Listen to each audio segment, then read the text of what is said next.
Em nome de Allah, o Clemente, o Misericordioso, dando continuidade ao nosso assunto sobre as bebidas alcoólicas e os alimentos. O Islã tem como objetivo resguardar os interesses das pessoas nesta vida e na outra. Então, se formos ver a razão dessa proibição de bebidas alcoólicas, de alimentos ilícitos ou algo que prejudique a saúde, a moralidade, é para preservar a razão.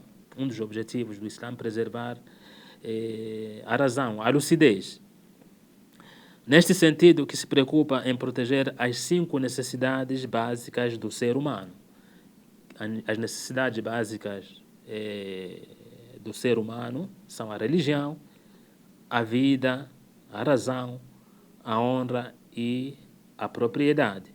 Então, essas são as necessidades básicas no Islã, ou seja, as necessidades básicas para o ser humano. A religião, a vida, a razão, a honra e a propriedade. E se a gente observar ou analisar no consumo de bebidas alcoólicas ou drogas, os inebriantes, perde-se quase todas essas necessidades básicas citadas aqui. Ou seja, a religiosidade fica enfraquecida, onde não vai conseguir fazer as suas orações adequadamente, ou se vai fazer, vai falar o que não poderia falar diante de Deus. Está ali também prejudicando as outras pessoas que estão, por exemplo, numa mesquita, e sabemos que quem consome qualquer bebida ou fuma qualquer coisa, algo que é proibido, ilícito, vai também incomodar as pessoas ali dentro da mesquita, nas fileiras, pelo cheiro ou algo similar. Perde-se também, como falamos, algumas coisas, as drogas podem levar até a perca da vida. Alguém pode perder a vida porque são prejudiciais à saúde.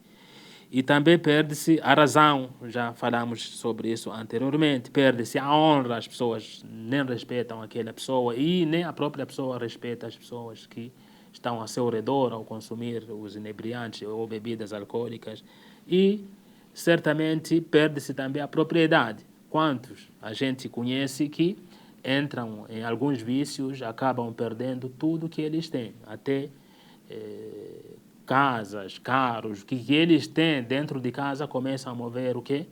Para mover tudo, para vender o quê? Para atender a sua necessidade, que é a droga ou a bebida alcoólica. Então, isso o Islã preserva tanto aqui na vida mundana, assim como na derradeira vida, onde, quando a pessoa preserva a sua religião, já tem ou garante a derradeira vida, ou a melhor derradeira vida, e também, ao evitar o consumo desses produtos, ou seja, as bebidas alcoólicas, então a sua propriedade fica sempre ali mantida, ou seja, preserva tudo que tem a sua honra, se torna uma pessoa respeitada porque também não se meteu a esses vícios.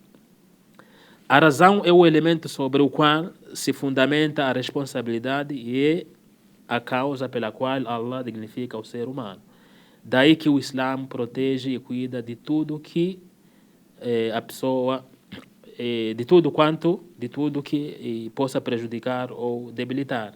Então, falamos aquele ditado, cortar o mal pela raiz. O Islã já, Allah subhanahu wa ta'ala, já corta, diz isso é prejudicial, ou vai debilitar, ou seja, de certa forma vai causar alguns danos. O Islã já corta. O julgamento sobre os inebriantes. Consumir inebriantes é um pecado capital no Islã. Assim está demonstrado no Alcorão e na tradição profética, na tradição do profeta Muhammad sallallahu alaihi wasallam. Por exemplo, disse o Altíssimo em uma passagem do Alcorão: ó crentes, os embriagantes, jogos de azar, os altares sobre os quais eram degolados os animais como oferenda para os ídolos, e consultar a sorte valendo-se de flechas, são obras imundas de Satanás. abstei-vos disso e assim tereis êxito. Alcorão, no Surat Al-Maida, o capítulo 5, o versículo 90. Então, Allah descreveu essas ações como imundas e nos ordenou afastar delas. Então, aqui já é citada sobre as bebidas alcoólicas. Sobre as bebidas alcoólicas que o muçulmano tem que evitar, tem que se abster, porque são considerados alimentos, ou bebidas, aliás, imundas. E assim como acrescentaram ali outras ações como os jogos de azar, também aqueles atos de degolar animais ou abater animais para fazer oferendas. Então, tudo isso é considerado ilícito, ou seja, a consultar adivinhos também são considerados atos ilícitos. Aqui, basicamente, foram reunidas algumas ações que o muçulmano deve evitar e, assim, preservando a sua religiosidade. Aqui, podemos fazer lembrar até sobre os animais, por exemplo, que são abatidos para oferendas. Em algumas lições, ou uma lição sobre o Hajj, a gente abordou um pouco sobre o sacrifício de animais. Mas o sacrifício de animais, como falamos nesse tema sobre a peregrinação, era para quê? A caridade, ou seja, se oferece às pessoas o consumo, não é uma oferenda. Tem um versículo claro que até chegamos a recitar, que não é uma oferenda, não é uma oferta para Allah, mas sim o que importa é a própria adoração a Deus, apenas a adoração a Deus. O profeta Muhammad, que a paz e bênção estejam com ele, disse: todo vinho faz perder a razão, e tudo que faz perder a razão é ilícito. Certamente, quem beber vinho nesta vida estará privado dele na outra vida. Aqui também o profeta Muhammad, que a paz e bênção estejam sobre ele, fala, ou seja, dá ênfase sobre essa proibição. Então fala aqui do vinho, que o vinho faz perder a razão. Então, se ele faz perder a razão, é ilícito. Mas vou beber um pouco, ou só um copinho, ou tal. Não importa o pouco ou muito. É ilícito, então o muçulmano tem que evitar. Então, depois do profeta Muhammad, sallallahu alaihi wasallam, que a paz e bênção estejam sobre ele, ele diz: quem beber nesta vida, ou seja, quem se vicia nessa vida bebendo, priva-se dele na outra vida. Significa que na outra vida, na derradeira vida, vai existir um tipo de bebida que seja igual ao vinho, mas que seja lícito para o muçulmano. Então, a proibição é esse, que prejudica o quê? A saúde, que leva também a prejudicar a sua moralidade, a falta também de religiosidade, ou seja, leva a debilitar o quê?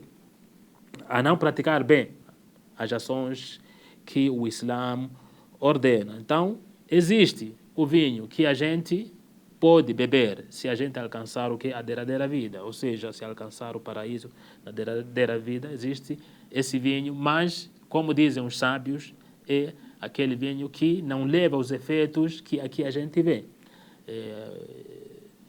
As pessoas, por exemplo, de perderem a vergonha, diria assim, não terem o pudor, ou levar a prejudicar a própria saúde, ou prejudicar a vida da própria família.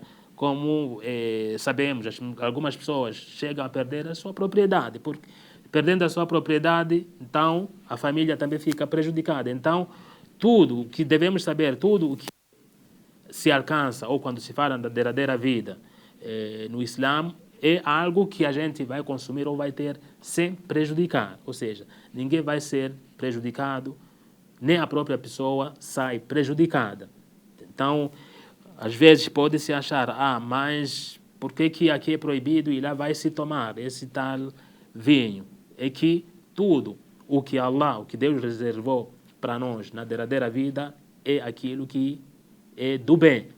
Lá não existe essa vida que vai levar a pessoa a se arruinar, por exemplo, arruinar a sua própria família, não conseguir sustentar a sua família, perder a honra na derradeira vida, isso a gente não vai ter. Então, por isso, os sábios falam que o nome pode ser similar, mas as ações ou a forma de agir será diferente ou é diferente. Outra citação do profeta Muhammad, que a paz e bênção estejam sobre ele, diz acerca da fé: quem bebe embriagante não é enquanto bebe um crente. É um relato de Bukhari e Muslim. Então, aqui neste hadith, neste dito do profeta Muhammad, ele diz: a pessoa, naquele instante que ele está tomando as bebidas alcoólicas, não é um crente.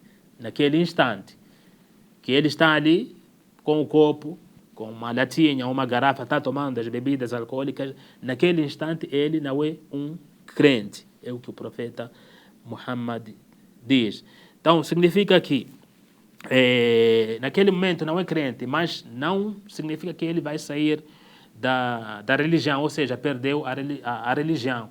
Mas naquele instante ele não é crente. Se ele era um crente, uma pessoa que sempre está ali orando, está ali na mesquita rezando, chega ao mês de Ramadã, por exemplo, faz o jejum, faz caridade e tal, mas no instante que ele está cometendo aquele pecado de beber as bebidas alcoólicas, não é crente. Se sair dali e depois aquele efeito sair e voltar para a mesquita, está voltando para um crente, mas ele cometeu o pecado naquele instante que ele estava consumindo as bebidas alcoólicas. O Islã castiga aquele que bebe, humilhando-o ante a sociedade, e seu testemunho se torna inválido.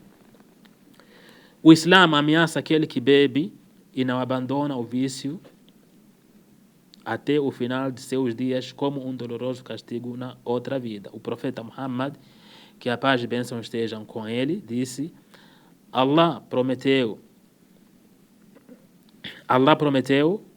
a quem bebe embriagante que beberá do suor e sujeiras dos moradores do inferno. Aqui é uma citação do profeta Muhammad, sallallahu alaihi wasallam, que a paz e a bênção estejam sobre ele, citando um dos castigos. Ou seja, Allah prometeu que aquele que bebe embriagante, que beberá do suor no dia no inferno já, as pessoas já cometeram um pecado aqui, entrou no inferno, um dos seus castigos é beber o quê? Embriagante beberá o suor e sujeiras dos moradores do inferno. É um relato de Muslim. Todo aquele que participe ou ajude no consumo de substâncias inebriantes, seja muito ou pouco, está incluído na ameaça do castigo, porque o profeta Muhammad, que a paz e a bênção estejam sobre ele, disse: maldito aquele que fabrica o vinho, para quem é fabricado, quem bebe, quem transporta, quem rega as plantações, quem se beneficia de sua comercialização, quem o compra e para quem é comprado. Então, aqui inclui quase todos. Ou seja, se a pessoa tem uma plantação de algumas frutas e o propósito não é apenas vender para o consumo da fruta, mas fabricar as bebidas, então entra nessa proibição de que tem que evitar. A pessoa que transporta, eu apenas estou transportando, tem que evitar. O muçulmano, ele tem que evitar mesmo o transportar. O vender também, já tínhamos citado isso anteriormente, o vender também, o muçulmano tem que evitar, porque de certa forma sempre alguém vai ser prejudicado. Você plantou, mas da planta alguém vai fabricar. Esse que vai fabricar, alguém vai transportar, sempre vai, a última vítima aqui quem? Aquele ser humano que vai pegar e beber. Ou seja, você de certa forma contribuiu. Se você plantou com esse objetivo, se você transportou, se você ajudou, vendeu, então está ajudando para a arruinação da sociedade. Ou seja, de certa forma, alguém ou alguma família vai ser arruinada por algo que você já fez uma parte. Então, isso o Islã proíbe. Então, o muçulmano evita de todas as formas estar ali no meio, tanto de transporte, vender, ajudar ou plantar a fruta que vai servir para isso. وصلى الله على محمد وعلى آله وأصحابه أجمعين والحمد لله رب العالمين.